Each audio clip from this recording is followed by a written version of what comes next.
अपराजिता शंखपुष्पी या ब्लूबेल। इसमें अगर एक बार फूल खिलने के बाद में दोबारा पौधे में फूल नहीं आ रहे हैं, पत्तियां पीली हो रही हैं, तो आज मैं आपके साथ में एक सिंपल सा फर्टिलाइजर बताऊंगी और इसकी कुछ देखभाल बताऊंगी। अगर आपके यहाँ भी टेम्परेचर बहुत ज्यादा है तो आप भी वो फर्टिलाइजर डाल सकते हैं और अपने अपराजिता के पौधे में ढेर सारे फूल ले। हेलो फ्रेंड, मैं सबिता ग्रीन गार्डन गुजरात से। अपराजिता का पौधा बहुत ही शुभ पौधा माना जाता है। ये एक बेलनुमा पौधा रहता है जिसको आप किसी भी ढांचे में ढाल सकते हैं। आप चाहें तो इसकी बोनसाई भी बना सकते हैं, टोपियरी भी बना सकते हैं, या फिर बेल की तरह, हेज की तरह भी इसको आप अपने गार्डन में कहीं पर हैंग कर सकते हैं। अपराजिता की बेल में कई सारे कलर्स आते हैं, कई सारी वेराइटी आती हैं। वेरीगेटेड अपराजिता भी आता है, लेकिन जो ये दो वेराइटी दिखा रही हूँ, ब्लू कलर की नॉर्मल वेराइटी है जो डबल पेटल है, और एक जो पर्पल कलर की है जिसको मैंने बाहर से मंगाया था। तो इनमें जो सीड रहते हैं बहुत कम बनते हैं। ब्लू वाले में सीड बनते हैं, लेकिन पिंक वाले, जो पिंक लाइट पिंक है, इसमें बहुत ही कम सीड पॉट बन रहे हैं क्योंकि इसमें पॉलिनेशन नहीं हो पा रहा है। आज मैं आपके साथ में अपने प्लांट का अपडेट भी दिखाऊंगी कि जब मैंने इस प्लांट का आपके साथ में वीडियो शेयर किया था तो आप देख रहे हैं इसकी हाइट कितनी कम थी और आज की डेट में इसकी हाइट कैसी है, और इसमें काफी ज्यादा फ्लावरिंग भी हुई। अब जो है इसमें कोई भी फूल नहीं खिल रहे हैं। तो मैं कौन से ऐसे काम है जिनको मैं करूंगी, जिसको करने के बाद में आपके अपराजिता के पौधे में भी ढेरों फूल आ सकते हैं। अपराजिता की बेल को आप बीजों से भी ग्रो कर सकते हैं, और अगर आप चाहते हैं तो आप कटिंग से भी लगा सकते हैं। लेकिन टेम्परेचर बहुत ज्यादा होने की वजह से, बहुत ज्यादा गर्मी होने की वजह से कटिंग ग्रो होना बहुत मुश्किल है। कटिंग तभी लग सकती है जब थोड़ी सी मेच्योर और हेल्दी कटिंग हो, जैसे कि पेंसिल साइज की कटिंग। इस टाइम पर आप मेरे दोनों पौधे देखेंगे तो इनकी हाइट काफी ज्यादा हो चुकी है और इनमें ब्लूमिंग भी काफी ज्यादा हुई थी। गमले का साइज देख सकते हैं, दोनों ही 8 इंच के नर्सरी पॉट में लगे हुए हैं। स्टार्टिंग में मैंने जो प्लांट आपको दिखाए थे ये दोनों वही प्लांट हैं। ये वाला प्लांट ब्लू कलर का है और ये वाला प्लांट जो है लाइट पिंक कलर का है। पौधों की कंडीशन देख के आप समझ सकते हैं कि मैंने ना इसमें कोई गुड़ाई करी है, ना ही कोई खाद वगैरह डाली है। अब दोनों ही गमले में आप देख सकते हैं बहुत ज्यादा वीड्स जर्मिनेट हुई है। तो सबसे पहले इस वीड्स को हटाएंगे। जब भी कोई भी फर्टिलाइजर देते हैं तो सबसे पहले गमले की सफाई करना चाहिए, नहीं तो ये जो फर्टिलाइजर रहता है जो हम अपने पौधे में देते हैं, वो पौधे की जगह ये जो घास फूस रहती है बहुत जल्दी से एब्जॉर्ब कर लेती हैं और पौधे में कोई भी ग्रोथ बढ़वार नहीं हो पाती है। अब देखिए घास को मैंने पूरा निकाल दिया। अब आपको ये जो सूखी सूखी पत्तियां दिख रही हैं या जो फ्लावर थोड़े से दिख रहे हैं, जो कुछ कलियां खिलती हैं, कुछ जो है ड्रॉप हो जाती हैं क्योंकि बहुत ज्यादा बम्पर ब्लूमिंग होती है। तो ये जो थोड़ी सी सूखी पत्तियां हैं इसकी, जैसे ये गिर जाती हैं ये सब, तो ये नहीं हटाना, ये हमारे पौधे में मॉइस्चर ऐड करेंगी। अब हमको कुछ नहीं करना है, बस इस गमले की मिट्टी की गुड़ाई कर देना है। जब भी फर्टिलाइजर देते हैं 15 से 20 दिन में आपको गुड़ाई जरूर करना है। ये नहीं सोचना है कि गर्मी बहुत ज्यादा पड़ रही है इसलिए हमको गुड़ाई नहीं करनी। जब भी खाद देना है तो मिट्टी की गुड़ाई जरूर करना है। मिट्टी की गुड़ाई करके खाद देंगे तो जड़ों को पोषण बहुत अच्छे से मिलेगा और एयर सर्कुलेशन अच्छा बना रहेगा। तो पौधा बहुत अच्छे से, जो खाद पानी आप देते हैं, जो पोषक तत्व देते हैं, वो बहुत अच्छे से खींच लेता है और स्टोर करके अपनी जड़ों में बनाकर रखता है। अब देखिए मिट्टी की बहुत अच्छे से गुड़ाई कर दी है। गुड़ाई जब भी करनी है तो यहाँ इतना पार्ट, मतलब जड़ का जो पार्ट रहता है, इतना पार्ट आपको छोड़कर साइड साइड में ही गुड़ाई करनी है। जैसे इस गमले में वर्क किया है वैसे ही जो सेकंड गमला है ब्लू कलर का अपराजिता है उसमें भी कर लेती हूँ, फिर आपको दिखाती हूँ। दोनों ही गमलों की बहुत अच्छे से गुड़ाई वगैरह कर ली है, क्लीनिंग कर दी है। जो सूखी पत्तियां हैं उनको छोड़ दिया है मॉइस्चर ऐड करने के लिए। ये धीमे धीमे से डिकम्पोज हो जाएंगी और फर्टिलाइजर का काम करेंगी, कार्बन का स्रोत बन जाएंगी, क्योंकि हमारे पौधे को कार्बन की भी जरूरत रहती है। मिट्टी भी काफी अच्छी भुरभुरी हो जाती है। अब आप अपराजिता की बेल को ध्यान से देखिए कि आपकी अपराजिता की बेल में किस प्रकार के पोषक तत्वों की कमी हो रही है। आप मेरी अपराजिता की बेल देखेंगे तो इसमें जो है कलियां अब बनने वाली हैं। ग्रीनरी बरकरार है, मतलब कि इसमें नाइट्रोजन किसी प्रकार से हमको नहीं देना है। लेकिन मैं इसमें एक ऐसा फर्टिलाइजर दूंगी जो कि सारे ही प्रकार के पोषक तत्वों की कमी को पूरा करेगा। और दूसरा एक ऐसा फर्टिलाइजर दूंगी जिससे कि जो कलियां हैं वो बहुत जल्दी से बड़ी होंगी और बहुत जल्दी से फूल हमारे पौधे में खिलने लगेंगे। यदि आपने अपने गार्डन में अपराजिता की बेल लगा रखी है, उसमें फूल नहीं खिल रहे हैं, तो सबसे पहले आपको ये ध्यान रखना है कि आपको अपराजिता की बेल को ऐसी जगह पर रखना है जहाँ की पूरे दिन की सनलाइट आती हो, मतलब कि तड़कती हुई धूप लगती हो। और यदि आपके अपराजिता की बेल की पत्तियां पीली हो रही हैं तो आपको ये ध्यान रखना है कि उसमें मॉइस्चर मेंटेन करके रखना है। यदि कम पानी रहेगा तब भी आपकी अपराजिता की बेल पत्तियां झड़ाएगी, पीली कर देगी पत्तियां, और दूसरी बात, अगर बहुत ज्यादा पानी हो जाएगा तब भी इसकी पत्तियां झड़ेंगी। और यदि आपने मेरी तरह गमले की मिट्टी बनाई होगी, जब इन पौधों को मैंने रिपोर्ट किया था तो मैंने आपके साथ में इसका वीडियो शेयर किया था। अभी आप देख सकते हैं पौधे बहुत हेल्दी कंडीशन में चल रहे हैं, जबकि छोटे छोटे से पॉट में लगे हुए हैं। अभी लगभग 10 दिन पहले इनमें बहुत ज्यादा फ्लावरिंग हो रही थी, लेकिन अब इनमें फ्लावरिंग बंद हो गई है। लेकिन पौधा किसी भी तरीके से वीक आपको दिखाई नहीं दे रहा है, ये बिल्कुल भी कमजोर नहीं है, पौधा हेल्दी है। और जैसे ही फ्लावरिंग खत्म हो गई, 1 से 1.5 हफ्ता लिया है, उसके बाद में इसमें फिर से कलियां धीमे धीमे से बनने लगी हैं। अब आप बोलेंगे कि कलियां दिखाई नहीं दे रही हैं, तो आप देखिए यहाँ पर आपको कलियां दिखाई देंगी। इस तरीके से छोटी छोटी सी कलियां बनती हैं और यही कलियां धीमे धीमे से कलर दिखाने लगती हैं, फिर ये फूल बन जाते हैं। बहुत सारे लोगों की समस्या रहती है कि हमारे पौधे में खाली पत्तियां ही पत्तियां हैं, पौधा बहुत ज्यादा ग्रीनरी ऐड कर रहा है लेकिन इसमें फूल कलियां नहीं बन रहे हैं, तो आप उसमें नाइट्रोजन की मात्रा कम कर दीजिए। अगर आप नाइट्रोजन बेस्ड फर्टिलाइजर देते रहेंगे तो पौधे में बहुत ज्यादा ग्रीनरी रहेगी, लेकिन इसमें फूल कलियां बिल्कुल भी नहीं बनेंगी। आज मैं अपने अपराजिता की बेल में 2 प्रकार के ऑर्गेनिक फर्टिलाइजर का यूज करने वाली हूँ। एक फर्टिलाइजर सूखे तरीके से मतलब सॉलिड फॉर्म में दूंगी और दूसरा फर्टिलाइजर लिक्विड फॉर्म में दूंगी। वैसे तो अपराजिता की बेल में बार बार फर्टिलाइजर नहीं देने पड़ते हैं, लेकिन कुछ टाइम बाद जैसे ही पोषक तत्वों की कमी लगने लगे, फ्लावरिंग बंद हो जाए, उसके बाद में आपको किसी भी प्लांट में जैसे ही फ्लावरिंग खत्म होती है उसको बूस्ट करने के लिए आपको फर्टिलाइजर जरूर देना चाहिए।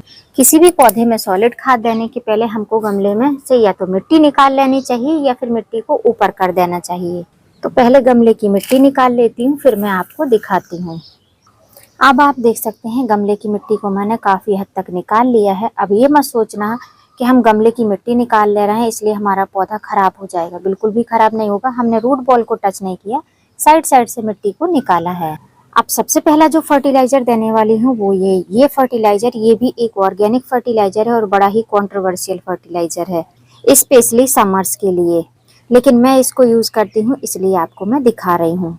ये क्या है? ये है सरसों खली मस्टर्ड केक। मस्टर्ड केक सर्दियों में यूज होने वाला बहुत ही फेमस फर्टिलाइजर है, जिसको यूज करने के बाद में सर्दी के पौधे बहुत ज्यादा ब्लूम करते हैं। सर्दी के पौधे जो रहते हैं वो लिमिटेड टाइम के लिए रहते हैं, और मस्टर्ड केक जो है सर्दियों में पौधों में गर्मी पैदा करने का काम करता है, क्योंकि ये एक गर्म फर्टिलाइजर है। इसलिए मैंने बोला कि ये थोड़ा सा कंट्रोवर्शियल है, गर्मियों के टाइम में लोग इसको डालने में डरते हैं, लेकिन इसकी क्वांटिटी अगर आप अच्छे से डालेंगे, समझ के डालेंगे, तो फिर आपके पौधे को किसी भी प्रकार का डैमेज नहीं होगा। मैं आज जो है इस एक पौधे के लिए मैं जो ये फर्टिलाइजर यूज कर रही हूँ, मैं सॉलिड फॉर्म में यूज कर रही हूँ। अगर आप लिक्विड फॉर्म में यूज कर रहे हैं तो जितना मैंने ये स्पून में लिया है, आप समझ लीजिए हाफ टेबल स्पून ये फर्टिलाइजर है।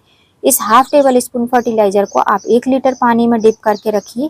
1 से 2 दिन में बहुत अच्छे से फर्मेंटेशन हो जाएगा। उसके बाद में आपको 10 लीटर पानी में इसको ऐड कर देना है, 1 लीटर पानी वाले फर्टिलाइजर को, और फिर आप अपने पौधे की जड़ों में इस फर्टिलाइजर को शाम के टाइम में दे सकते हैं।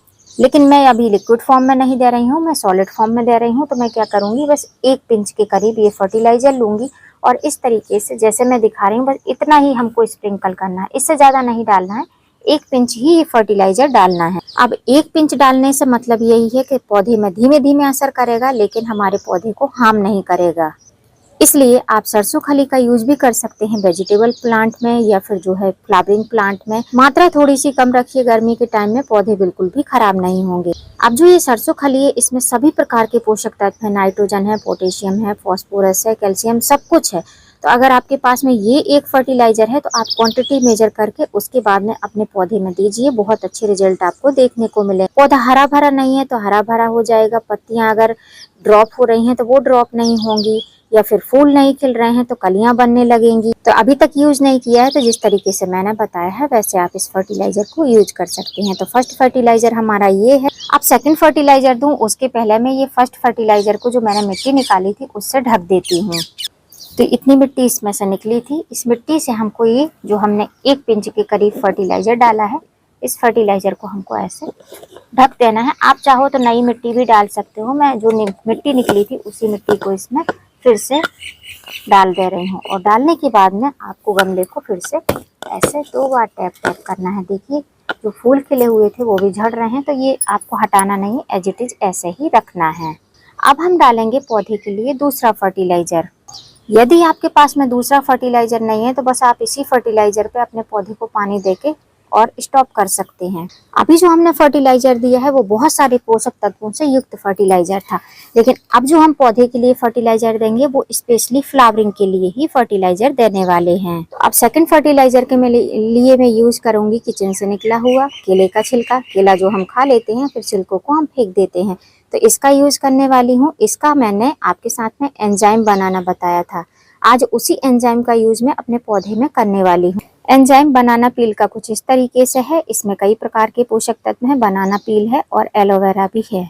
अब इस एंजाइम को आपको अपने पौधे में कितनी मात्रा में देना है, तो यहाँ पर देखिए मैंने एक जार में पानी ले लिया है। उसके बाद में हमको ये हमारा बायो एंजाइम डालना है।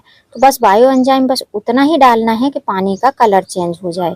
तो अगर इसकी मात्रा ज्यादा भी हो जाएगी तो कोई भी नुकसान नहीं होगा। आप देख सकते हैं बायो एंजाइम डालने के बाद में पानी का कलर मटमैले रंग का हो चुका है।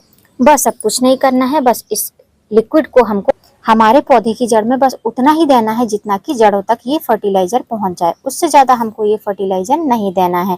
इसमें एक बहुत तरीके की स्ट्रॉन्ग स्मेल रहती है, जिससे पता चलता है कि हमारा बायो एंजाइम बहुत ही अच्छी तरीके से बन चुका है। अब यदि हम ये पूरे जार का भी लिक्विड फर्टिलाइजर इसमें डाल देंगे तो नीचे ड्रेनेज होल से नहीं निकलेगा, क्योंकि मेरी मिट्टी में पानी की मात्रा बहुत कम है।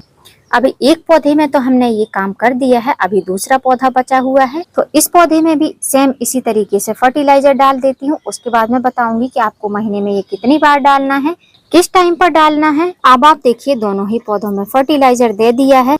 अब जो मैंने ये फर्टिलाइजर दिया है, इस फर्टिलाइजर का यूज आपको महीने में 3 बार करना है। अब महीने में 3 बार करना है, इसका मतलब ये नहीं है कि महीने भर हमारे पौधे में फूल और कलियां ही नहीं खिलेंगी। महीने में 3 बार यूज करने से मतलब यही है कि ये पौधा लगातार ब्लूमिंग करता रहता है। एक के बाद एक इसमें बहुत सारे फ्लावर खिलते रहते हैं। तो कुछ फ्लावर अभी खिल जाएंगे 4-6 दिन बाद, कुछ फ्लावर फिर थोड़े बाद में खिलेंगे। इसलिए बूस्ट करने के लिए, और ये एक ऑर्गेनिक फर्टिलाइजर है, इसलिए हमको महीने में 3 बार ये फर्टिलाइजर देना है। सिर्फ बायो एंजाइम को 3 बार देना है। लेकिन जो हमने सरसों खली दी है उसको महीने में आपको 1 बार ही यूज करना है, उसको आपको बार बार रिपीट नहीं करना है। ये गलती आप बिल्कुल भी ना करें कि हफ्ते में 1 बार आप सरसों खली का पाउडर लिक्विड बनाकर या सॉलिड फॉर्म में अपने पौधे को दें। बस आपको महीने में 1 बार ही इसका फर्टिलाइजर देना है। दूसरी जरूरी बात कि पौधे में फर्टिलाइजर कब दें, तो वैसे तो इवनिंग टाइम बेस्ट रहता है, लेकिन इस टाइम पर इतनी ज्यादा गर्मी है, इतनी ज्यादा हीट है कि इवनिंग टाइम ही शाम के 6 बजे तक तो धूप ही रहती है, जिसके कारण से जो हमारे प्लास्टिक के पॉट रहते हैं ये काफी ज्यादा गर्म रहते हैं, और मिट्टी भी देखेंगे तो आपको गर्म ही मिलेगी। और जब इसमें हम तुरंत ही इसमें लिक्विड फर्टिलाइजर बनाकर डाल देते हैं तो पौधे जो है नेगेटिव रिस्पॉन्स देते हैं। इसलिए मैं क्या करती हूँ, मैं सुबह के टाइम ही फर्टिलाइजर देती हूँ। 6:30 से 7 के बीच में मैं फर्टिलाइजर अपने पौधों में समर्स में भी अप्लाई करा देती हूँ, क्योंकि 6-6:30 के बाद में मैं पौधों में फर्टिलाइजर क्या पानी भी नहीं देती हूँ शाम के टाइम में। और पौधों की संख्या ज्यादा होने की वजह से इतना ज्यादा टाइम नहीं मिल पाता है कि कुछ पौधों में फर्टिलाइजर दो, कुछ में वाटरिंग करूँ। तो सुबह के टाइम में आती हूँ, इनमें अच्छे से साबरिंग करा देती हूँ, शाम के टाइम में वाटरिंग कर देती हूँ, और 6:30 से 7 के बीच में फिर मैं इनमें फर्टिलाइजर भी दे देती हूँ। जिस पौधे में फर्टिलाइजर देना रहता है उसको साइड में रख देती हूँ, जिससे कि मिट्टी में एक्स्ट्रा मॉइस्चर ना रहे, फर्टिलाइजर देने में आसानी हो। अब मैं प्रॉपर ओपन टेरेस गार्डनिंग करती हूँ, इसलिए मैं सुबह के टाइम में फर्टिलाइजर देती हूँ, क्योंकि शाम को 6 बजे तक गर्मी होने की वजह से, धूप होने की वजह से फर्टिलाइजर नहीं दे पाती हूँ। यदि आपके पास में कोई प्रकार का शेड है जहाँ पर पौधे आपके सेफली रखे रहते हैं तो आप शाम के टाइम में फर्टिलाइजर दे सकते हैं। ये जो 2 फर्टिलाइजर मैंने बताए हैं, यदि आपकी अपराजिता की बेल में फूल नहीं खिल रहे हैं तो बहुत जल्दी से इनमें फ्लावरिंग होने लगेगी। तो उम्मीद करती हूँ फ्रेंड वीडियो हेल्पफुल रहा होगा। वीडियो यदि अच्छा लगा हो तो वीडियो को लाइक करना, चैनल पे न्यू हो तो चैनल को सब्सक्राइब करना। फिर मिलूंगी किसी नई वीडियो में नए टॉपिक के साथ, तब तक के लिए हैप्पी गार्डनिंग।